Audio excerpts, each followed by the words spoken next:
Winter's coming. Frosty the Snowman was a jolly, happy soul. Hey, welcome to Half the Battle, and welcome back to Winter is Coming, where we take a look at cold weather toys. And we've got a big subject this time, so big in fact that I'm gonna split it up in more than one video. Today we'll be focusing on the action figures and the character from the original line. Next time will be the modern figures, then the vehicles.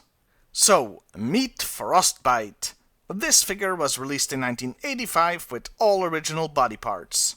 And straight off the bat, this is a nice looking figure, if a bit bland. My favorite part of the figure, that's the hat and the goggles. I thought this looked really neat. The detailing on the figure is both good and not so good. The good is the fur pattern on the hat and upper torso. It really adds something to the figure. The less good are the boots. The laces really should have been painted black, or maybe even the entire boots. There's other sculpting that might have benefited from more paint, like on the chest. It's not like they didn't make the effort. I mean, they even painted his teeth white. How often did you see that back in the day? Yeah, a lot more effort went into the top half of this figure than into the bottom half. Look at how plain the upper legs are compared to the upper chest. There are some problems with the figure that aren't caused by sculpting or painting or anything, but are simply the result of time. Time, my greatest enemy. One day I'll conquer you. You see, two things tend to happen to the Frostbite figure over a long period. The white plastic has a tendency to turn yellow, like so many white figures of the time. And the black parts tend to be scratched from play, especially the goggles and his beard. I assume this is from when kids would move the figure in or out of his vehicle, bumping his head. All this means it's very freaking difficult to find a pristine version of Frostbite nowadays. Unless it's still in its original packaging. I guess you could buy a mint and sealed box Snowcat, or instead pay for a nice vacation, or a used car, or take a couple of months off your mortgage. It's entirely up to you. Now, to be fair, Frostbite was also available as a mail-away figure. Getting a bagged one is a lot cheaper. Still a little expensive, but nothing like the whole box. Of course, there's little you can do about the yellowing, but for the black paint, you could always use a black permanent marker to fix it up. Though make sure to mention that if you ever sell it. Yeah, some people can get touchy about touched-up figures. Frostbite also came with an accessory, in addition to the Snowcat, I mean. He had an M16 rifle with scope. I really like this thing. It's one of my favorite accessories from the original line. Overall, a nice Arctic figure, if a bit bland, and a pain in the ass to find a pristine one. Frostbite got a second figure in 1988, and it was a complete repaint of the original. So meet Tiger Force Frostbite. They turned a cold weather figure into a jungle trooper.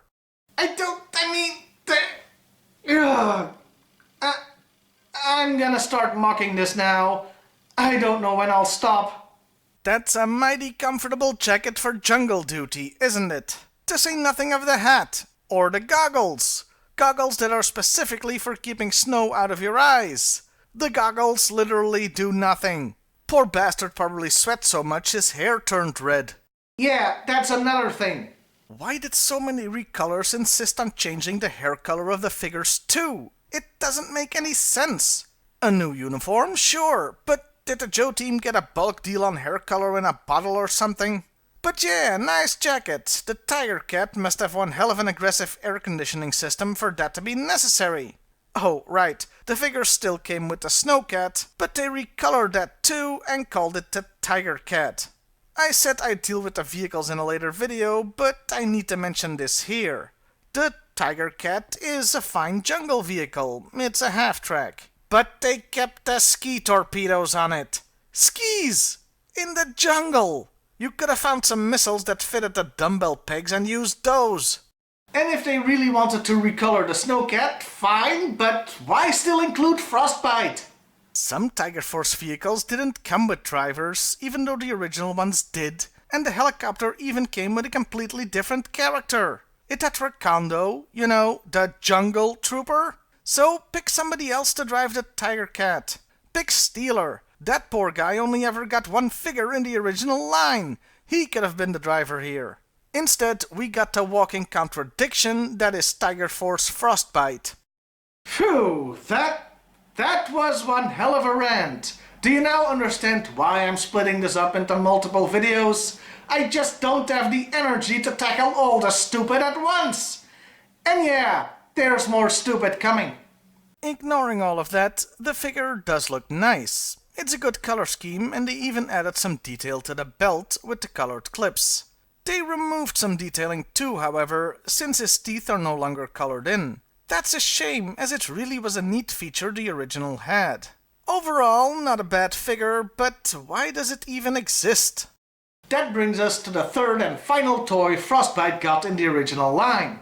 So, meet Frostbite version 3. This figure was released in 1993 with all original body parts. And they freaking did it again! Now he's got brown hair. He went from black to red to brown. This guy changes his hair color more than Mars Girl. The figure itself is mostly fine, except for one thing. How is he breathing? Look at how his shirt collar is thinner than his upper neck. It must be choking him to death.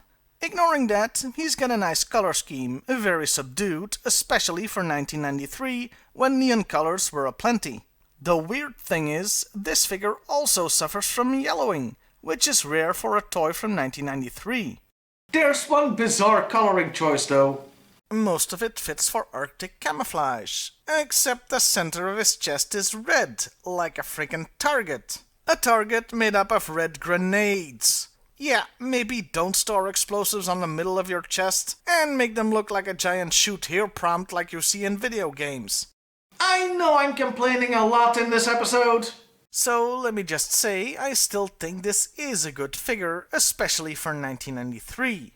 But being from 1993, that did mean his accessories are generic white weapons and a rocket launcher. Not even worth discussing.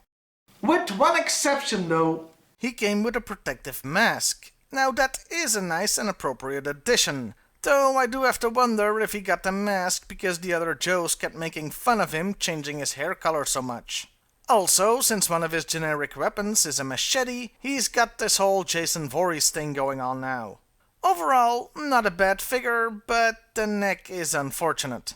And those were the 3 toys Frostbite got in the original line. The first one is the best, the other 2 are flawed, but cool in their own way. All that means it's time to talk about the character, starting with the file card. Frostbite is from Alaska, and his name is Farley Seward. It's a clever pun on the purchase of Alaska by the United States from Russia.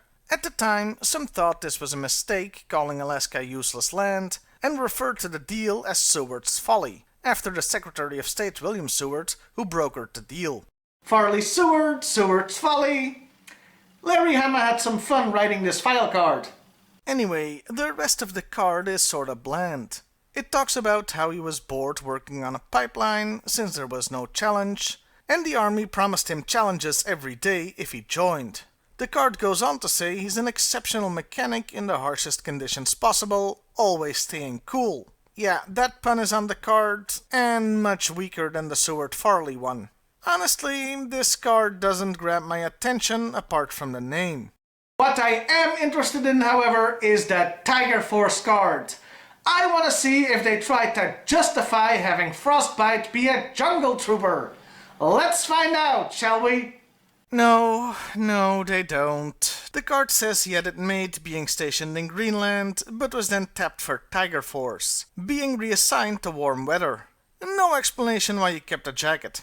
It also repeats the pun that he keeps his cool, which seems like a cruel joke under the circumstances. Oh, and the card talks about the Tiger Cat firing its gun batteries. The Tiger Cat doesn't have guns! Well, that was disappointing. On to the last card. It changes his backstory a bit for no real reason. Instead of working on a pipeline, he now left home at 18 looking for adventure and found it with the Joe team. It does mention he served in hot places, alluding to his Tiger Force stint, but he prefers cool places. He's an excellent driver and specializes in the Mudbuster and Monster Blaster APC. Instead of, oh, I don't know, an Arctic vehicle? Oh, and he has a motto now. The colder the climate, the hotter my trigger finger. Huh? So, what, he's more trigger happy when he's cold? Yeah, this doesn't make any sense. All in all, I'm not really impressed with these file cards. So, let's move on to the cartoon. Well, Frostbite did show up there. His main contribution in the Sunbow series was letting Firefly escape from him. Yeah, not a good innings. The Snowcat shows up a bunch of times, but that's for another video. That just leaves us with the comic, and Frostbite is in it, but it's kinda weird. You see, his first toy was from 1985, but he doesn't show up in the comics until 1988. He was in Tiger Force then, but the comics show him in his original uniform and with the Snowcat, not the Tiger Cat.